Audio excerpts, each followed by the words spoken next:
රුලනුයි ඕට්සුයි එකතු කරලා රසම රස රෙසිපි එකක් තමයි පුංචි පෙටියට දැන් හදන්න යන්නේ. සාමාන්‍ය මාස 7න් පස්සේ නම් මේක දෙන්න පුළුවන්. බබා ආසාවෙන් කන්න කැමති වෙන්න මම මේකට විශේෂ දෙයක් එකතු කරනවා. මේ වීඩියෝ එක ඉවරනකම්ම බලන්න. ඉස්සලාම මෙම රුලන් පොඩි ප්‍රමාණයක් ගන්න, ලොකු ප්‍රමාණයක් ගන්න එපා. මෙන්න මේ වගේ ප්‍රමාණයක් අරගෙන රුලන් ටික දාගන්න. ඊට පස්සේ ඒකටම ඕට්ස් ටිකත් ඕට්සුත් මෙන්න මේ වගේ ප්‍රමාණයක් දාගන්න. දැන් මේ ටික පොඩ්ඩක් රත් වෙන්න දෙන්න ඕනේ. මේක පත්තු කරගෙන අඩු ගින්දරේ මේක පොඩ්ඩක් මෙහෙම රත් වෙන්න දෙන්න. රත් වෙන්න දෙන ගමන් පොඩ්ඩක් ඇඳි ගන්න. අර නිකන් බැද ගන්නවා කියලා කියන්නේ කබලේ බදිනවා කියන ගොඩාක් කර වෙන්න බදින්න එපා. සාමාන්‍ය රත් වුණොත් ඇති මේක. දැන් මේ විදිහට පොඩ්ඩක් මේක රත් වෙගෙන එනකොට මේකට වතුර දාන්න. අවශ්‍ය ප්‍රමාණයට වතුර එකතු කරගෙන මේක හොඳට නොනවත්වා ඇඳි ගන්න ඕනේ.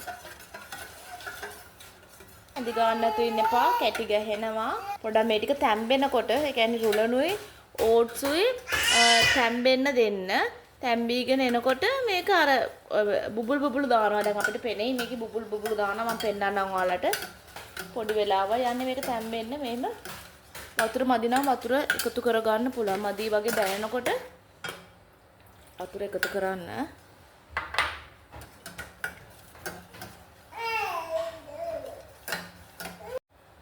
ඔයාලට පේනවද දැන් මේකේ මෙම බුබුලු දානවා. මෙන්න මේ බුබුලු දානකොට මේ පදම හරි. මෙන්න දැන් ඒක හොඳට තැම්බිලා තියෙන්නේ. ඊට පස්සේ මේකට පොල් කිරි එකතු කරගන්න ඕනේ. පොල් කිරි ටිකක්. අවුරුද්දට වඩා වැඩි බබෙක් නම් මේකට ෆ්‍රෙෂ් මිල්ක් එකතු කරන්න පුළුවන්. අවුරුද්දට වඩා අඩු බබෙක් නම් පොල් කිරි එකතු කරගන්න. පොල් කිරි එකතු කරගෙන හොඳට මේක කලවම් කරන්න. අර කලින් වගේ බුබුලු වෙනකම් කලවම් කරන්න ඕනේ.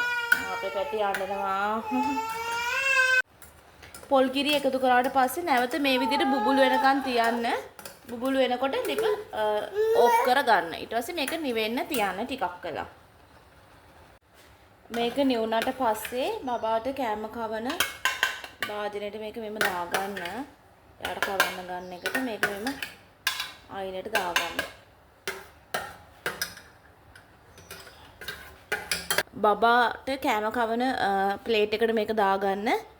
මෙන්න මේ වගේ ස්මූති එකක් වගේ තමයි මේක තියෙන්නේ. මේක ටක් ගාලා මේ සෙට් වෙනවා. ඉතින් මේක උණුවෙන් මේ මද රසණයක් වගේ තියෙනකොට මේක බබාට කෑමට දෙන්න. මේක ගල් වෙනවා වගේ තේරුනොත් මේකට වතුර දාලා මේක ආයේ ස්මූති එකක් කරගන්න පුළුවන්. මං කියන්නේ දැන් මේකට විශේෂ දෙයක් දානවා කියලා. මේකට දැන් දාන විශේෂ දේ තමයි අපි බබාගේ බොක්ස් එක. එයාගේ බිස්කට් බොක්ස් එක. මෙන්න මේ බිස්කට් එක. එයා ආසම බිස්කට් එක. මේ බිස්කට් එක මම මේකට දාගන්නවා. චූටි කෑලි මම පොඩක් කුඩු කරගන්නවා. මේම කුඩු කරගෙන බබා කැමති ඕන බිස්කට් එකක්. ඔයාගේ පැටියා කන ඕන බිස්කට් එකක්. මම අපේ බබා කන්නේ මේ බිස්කට් එක තමයි. මේකෙන් ටිකක් මම මේම අයිනට තියා ගන්නවා. බිස්කට් මෙන්න මේ විදිහට බිස්කට් ටිකක් කුඩු කරලා අයිනට තියාගෙන බබාට කවනකොට මේක මෙන්න මේව දාන්න. කුඩු කරලා දාන්න. දාලා ටික මෙම ගෑරප්පුවේ මික්ස් කර බබාට කවන්න. අනිවාර්යෙන් එයා ආසාවෙන් කනවා. මේ අපේ බබා කන්නාස රෙසිපි එක. සාමාන්‍ය මේව හදනකොට ඔය කෙසෙල් ගෙඩි මොනාරි ඉදුණු පළතුරක් නැත්නම් රට ඉඳි ඔන්න ඔය වගේ දෙයක් දාලානේ කවන්නේ. ඔය රුලන් ඕට්ස් කුරක්කන් ඔය වගේ මේ වගේ ස්මූති වර්ග දානකොට ඒ වගේ දේවල් තමයි දාලා කවන්නේ.